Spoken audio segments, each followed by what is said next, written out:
അപ്പോൾ hi, good morning. നമ്മൾ ഇന്നലെ ആർട്ടിമയെ വിരിയിക്കാൻ വേണ്ടി കുപ്പി മേക്ക് ചെയ്തായിരുന്നല്ലോ. അപ്പോൾ അത് നന്നായിട്ട് ഉണങ്ങിയിട്ടുണ്ട്. അപ്പോൾ നമുക്കിന്ന് ബാക്കി കാര്യങ്ങൾ നോക്കാം. ഓക്കെ, ബാ. ഇതിപ്പോൾ നന്നായിട്ട് ഉണങ്ങി, എന്നാലും നമ്മൾ നന്നായിട്ടൊന്ന് കഴുകിയെടുക്കണം കേട്ടോ. കാരണം എംസീലിൻ്റെയൊക്കെ വല്ല കണ്ടൻറ്റും കാര്യങ്ങളൊക്കെ ഉള്ളത് കൊണ്ട് തന്നെ നന്നായിട്ട് കഴുകിയെടുത്തേക്കണേ.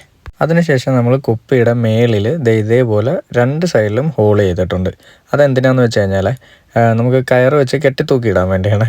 അപ്പോൾ ഇതുപോലെ നന്നായിട്ട് ടൈറ്റ് ചെയ്യണം കേട്ടോ, കാരണം ഇത് പൊട്ടി താഴോട്ട് പോകല്. അങ്ങനെ രണ്ട് സൈഡിലും കുരു കെട്ടി കഴിയുമ്പോൾ ഇതേപോലെ കിട്ടും കേട്ടോ. അപ്പോൾ നമ്മൾ രണ്ട് കുപ്പി ഇതേപോലെ നന്നായിട്ട് ടൈറ്റ് ചെയ്ത് കെട്ടിയിട്ടുണ്ടേ. നമ്മൾ കയർ അങ്ങനെ കെട്ടിയതിൻ്റെ കാരണം മനസ്സിലായോ? ഇതേപോലെ തൂക്കിയിടാൻ വേണ്ടിയാണ്. ഇവിടെ നമ്മൾ യൂസ് ചെയ്തേക്കുന്നത് ഡബിൾ മോട്ടറാണ്. അപ്പോൾ രണ്ടെണ്ണം ഉള്ളതുകൊണ്ട് ഡബിൾ മോട്ടറാണ് യൂസ് ചെയ്തേക്കുന്നത്. അപ്പോൾ അതിൽ നിന്ന് ഒരു കണക്ഷൻ ഒരു കുപ്പിയുടെ എൻഡിലോട്ടും മറ്റേ കണക്ഷൻ മറ്റൊരു കുപ്പിയുടെ എൻഡിലോട്ടും കൊടുത്തിട്ടുണ്ട്. ആ കണക്ഷൻ്റെ ഇടയ്ക്ക് വെച്ചിട്ട് നമ്മളൊന്ന് സ്പ്ലിറ്റ് ചെയ്തിട്ടുണ്ട്. അതെന്തിനാന്ന് ഞാൻ പിന്നെ പറയാം. ഇപ്പോൾ നമ്മൾ യൂസ് ചെയ്യുന്ന 1 ലിറ്റർ വെള്ളമാണ്. അപ്പോൾ നമുക്ക് ആർട്ടിമയെ വിരിയാൻ 1 ലിറ്റർ വെള്ളത്തിന് 25 ഗ്രാം കല്ലുപ്പാണ് വേണ്ടത്. അപ്പോൾ നമ്മൾ ചെയ്തത് എന്താണെന്ന് വെച്ച് കഴിഞ്ഞാൽ വെള്ളം ഒഴിച്ചു, അതിനകത്ത് കല്ലുപ്പിട്ട് കൊടുത്തു, എന്നിട്ട് എയറേഷൻ ഓൺ ആക്കിയിട്ടുണ്ട്. ഇനി നമുക്ക് ആർട്ടിമയ ഇടാം. നമുക്ക് വേണ്ട ഒരു കുറച്ച് മതി കേട്ടോ ആർട്ടിമയ. നമുക്ക് വേണ്ട ക്വാണ്ടിറ്റി അപ്പോൾ അതിനകത്തോട്ട് ഇട്ട് കൊടുക്കുക. ഞാനിപ്പോൾ 2 കുപ്പി കാണിച്ചിട്ടുണ്ട്. ഒരു കാര്യം ശ്രദ്ധിക്കുക, ഒരെണ്ണം രാവിലത്തേക്ക് ഇടുക, ഒരെണ്ണം വൈകിട്ടത്തേക്ക് ഇടുക. ഒരേ ടൈമിൽ ഇടരുത് കേട്ടോ. അപ്പോൾ ഇന്ന് രാവിലെ നമ്മൾ ഇട്ടത് നാളത്തേക്ക് രാവിലെ കളക്ട് ചെയ്യാൻ പറ്റും.